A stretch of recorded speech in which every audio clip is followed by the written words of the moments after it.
welcome everyone to our episode with Trent Hopkinson. He spent almost the last decade in the Australian sporting industry across various sporting organisations and clubs, including cricket and rugby union. And he's also got an educational background in sports science and analytics. Welcome, Trent. Hi, Nicole. Thanks for having me, mate. No worries, Trent. Well, look, as always, we'd like to start off with yourself. So tell us a bit more about your background. Yep. So, typical Australian lad, grew up loving sport and I guess really wanted to get myself involved in high performance sport, whether it was as an athlete or in some other kind of role.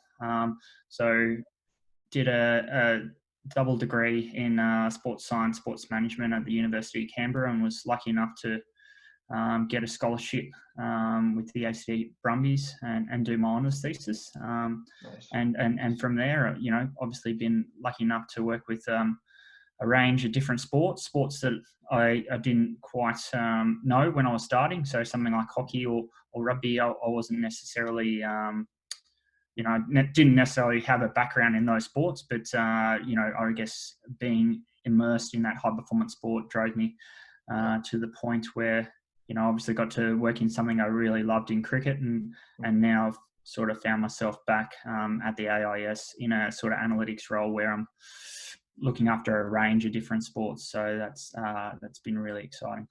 Yeah, awesome. Okay, and having a quick look and having a chat to you about your background, you seem to have worked within the sporting industry as a performance analyst, and then also transitioning into a master's in IT and business analytics, and sort of going back and forth between work experience and sort of education. What was the main reason behind looking into that analytics world, and what did you get out of it? Yeah, so I guess a couple of years into the Brumbies, which was, I guess, my first real full-time job, I was probably the master of all trades there, sort of dibbling into the sports science, GPS kind of component, IT, the typical video analytics kind of realm. And I guess for me, it was about going into an area that I didn't know much about in terms of IT and sort of that data analytics. Looking back at it now is, obviously a bit naive to probably what it was, and probably didn't do enough research. So haven't quite finished it at this stage, but I guess once I got to cricket, I sort of understood the direction I needed to take, and that was more in the data analytics area and sort of immersing myself in software like Tableau and R and Python. Nice. Okay. And look, I guess we've spoken to a few different people that have done masters or PhD degrees across Australia in different areas of sport. The specific degree that you did, what did you feel was, I guess, most relevant to your working, your career after that? I think the most important part is actually that skill-based learning and actually getting in there and working and understanding how those high performance environments work. I think you can learn all the coursework that you want, but when you get out there and immerse yourself in that high performance sport, make those relationships that you need to and understand the dynamics of how it works, I think that's probably the most important part. I think obviously once you get into the PhDs and the masters, you're really trying to be specific at what you're trying to achieve and how you want to frame yourself going forward. So that's always my tip to interns or people who are looking to go down those lines, and asking whether it's actually the best opportunity, or are they just looking to sort of weave their way in some other way. Right. Okay. And look, you've worked across a few different sports, cricket, rugby, worked in your league and hockey at different times as well. What are some key differences that you've noticed working across a range of sports? Yeah, obviously having a range of different coaches through that journey it's obviously a main difference in terms of analytics. What I've sort of found over time is the coaches that are driven by analytics a bit more are those that have sort of worked their way up through a coaching apprenticeship kind of thing, and definitely have sort of understood the ins and outs of different components of coaching that they need to utilize, whether that's analytics, psychology and all of these different parameters. lucky at my time at Brumbies, someone like Stephen Larkham was really driven by analytics. And sort of that bred down to the other coaches and the players. So that allowed my job to be a lot easier to get buy-in, and I guess allowed myself, as someone who didn't really know rugby inside out, to start to question tactics or strategies through numbers and vision. Right, awesome. And you spent 5 of those years, with the Brumbies in South Australian cricket. What were the main, I guess, areas that you got involved with over there? Yeah, so I've elaborated on a tiny bit on it before, but at Brumbies, it was everything from, the cutting of GPS data to understand what loads our players were doing at every training session and every game, and understanding what kind of, high running loads they were having at different points there. That sort of included also looking at the video analytics component and sort of how we're using our data provider Prozone to get the most out of what we were doing, and also included filming training and cutting that up so that coaches could review it and I guess obviously have those conversations with players along the lines there. Right. At Saka, it was down a similar line, probably in terms of the video analytics, but also had that real hardcore data component. As you're fully aware, cricket's got a lot of numbers, but it hasn't necessarily been used the right way. So I guess my job was to come in and start asking questions and try to drive Saka towards some evidence-based decision making, and that was in several forms, from the men's game, the women's game, pathways and recruitment. So been very lucky that T20's really taken off in the last 3 or 4 years, and that allowed my job to become a lot easier in terms of being able to sell the value of numbers going forward. Nice. Okay. And look, obviously it's a pretty turbulent time at the moment with everything that's going on with coronavirus, and it's especially impacted the sporting world. How does that, I guess, affected your current role, and what do you think will happen in terms of the impact in the next few months in, I guess, even if you just think about the working, I guess, the clubs that you've worked with and in the industry that I guess you've been exposed to? Yeah, obviously been very lucky myself so far to get through unscathed. Obviously been in touch with a lot of people from my time at Saka and still keep in touch with people in Brumbies and sort of the various sports that I've worked within. Obviously had some conversations and sort of probably talked more about the opportunities than what's currently happening. We can't really control what is going on right now, and we don't have a crystal ball to look into the future. But where we can see it as an opportunity to get better at what we do, and I guess having mentored some people at Brumbies and at Saka, sort of using it as an opportunity to get better at an area that I know they aren't quite necessarily nailing right now, and now actually have the time to invest in that area. And I think a common trait of an analyst or the master role trades in a lot of sports is you don't really get enough time to immerse yourself in some of this stuff, and that off-puts you a fair bit. So now that time's actually on your side, it's a great opportunity. So I've been sort of trying to sell that to a lot of people I'm talking to. Right. And look, I guess you sort of just spoke about it just then, but for people that are just starting out in the industry, obviously you've been through a bachelor's degree and the sort of process of interning and getting involved with footy clubs or other sporting codes. Obviously now would be a pretty difficult time. What advice would you have for people that are trying to crack it into the industry at the moment? Yeah, I think obviously tuning into this podcast and website would be a good start. It's all about doing your research too, isn't it? So, getting in there and actually understand. It's one thing to say that you want to get into high performance sport, but it's another thing to understand what opportunities there are within the sport. And then how are you going to crack into it? What skills do you need? So for me, it'd be about doing your research in those areas and understanding what you need to what you need to get into the industry, and how are you going to be able to sustain it going forward. So just because the skills might be relevant now, you probably need to get an understanding of the landscape and how it's going to develop going forward. Something like AI, how's that going to impact us as performance analysts going forward? Those kind of considerations you need to make as well. Right.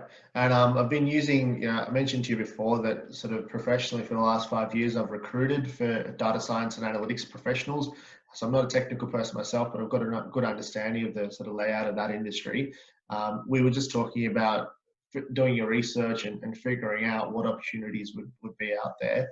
So I think in terms of, sports science, that side of things, I guess it's more well known than the world of data and analytics within sport. And I've spoken to a couple of people at the AFL and Cricket Australia and some of the league clubs and expanding my networks. But what I've sort of widely heard just in the last couple of weeks is that most clubs will either have no data analysts or maybe one.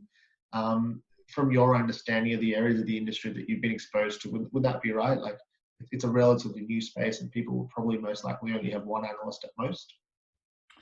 Yeah, I think different sports will have and different clubs will have different approaches that they take towards data at the moment. And during my time at SACA, the Cricket Australia system really took some leaps and bounds forward in terms of, I guess, what the requirements of the role of the analyst was.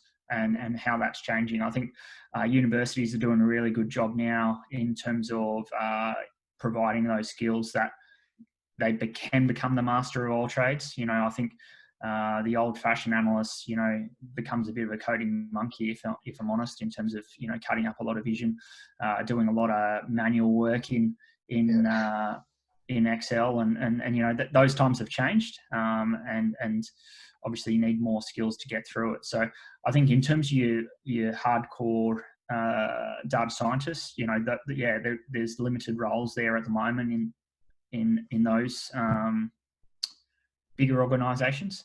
Yeah. But then there's still clubs like AFL clubs that are investing heavily in their data analytics areas, and that sort of comes back to how it's sort of driven from the top as well. So right. I think it'll definitely vary amongst different sports.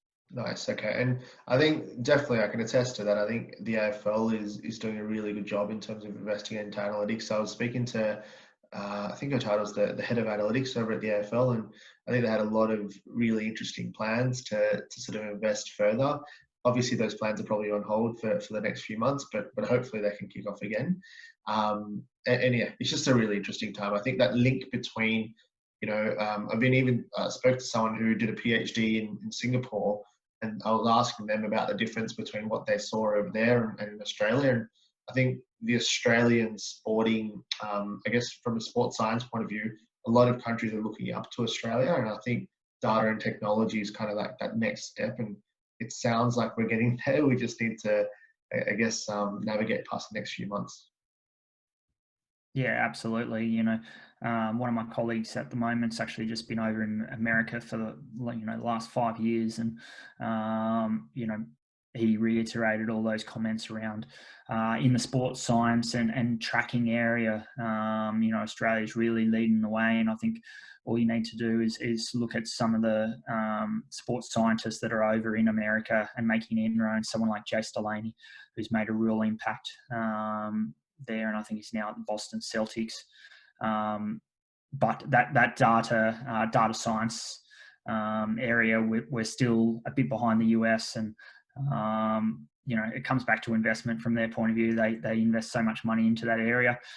Brad Pitt's done a great role selling it in something like baseball, and then it's sort of taken off there. So, yeah. We're catching up, and we'll get there. Excellent. Okay. And what about yourself personally? You obviously across a few different sports. What's your favorite sporting team? I guess in your favorite couple of sports, and what's your favorite sporting moment of all time? Yeah, I don't know. don't know if I have a favorite sporting. Like I obviously have a favorite sporting team. You know, I'm a Richmond Tigers fan, so Yeah. last couple of years have been pretty good there. You know, obviously a Canberra Raiders fan as well, so Canberra boy. So it could have been a really good year last year, but it wasn't to be. Yeah. I guess for me, you know, I don't really have a team I really want to work with. I think I've sort of talked about it before. I love a challenge, and I guess that's you know, that's what made me sort of go to the Saka job and work with Adelaide Strikers in the BBL, was the fact that they had really underperformed, and there was something really missing there, and that's what that Tim Nielsen really spoke out to me about, and you know, that was something for me to really relish. So, you know, for me, it wouldn't be about working with a certain team. It would be about the challenge that lies within that. Yeah, nice. Don't really have I guess, a favorite sporting moment. Yeah, obviously just love my sport, mate. Yeah, sure. No, fair enough. I think I forgot whether it was sort of just before, but we were chatting about your time with the Big Bash team. So how many seasons did you spend with the Strikers? So two years, yeah. Yeah, nice. Okay. Were there any particular players that were sort of really interesting to work with over there? One that sticks out is Benny Lachlan. So, Yeah. you know, he's been around the world with T20 cricket and a Yeah. really data-driven player. So he was always sending me WhatsApp messages, you know, asking for different wagon wheels and heat maps and all that kind of stuff. Yeah. So he was really driven around that stuff and sort of really meticulous in terms of what he wanted, in terms of looking in certain over periods and how a batsman was likely to go and where they were likely to go, were they likely to move and go down the pitch. Wow. How did they respond to slower balls and stuff like that? So he's probably one that stood out in terms of that.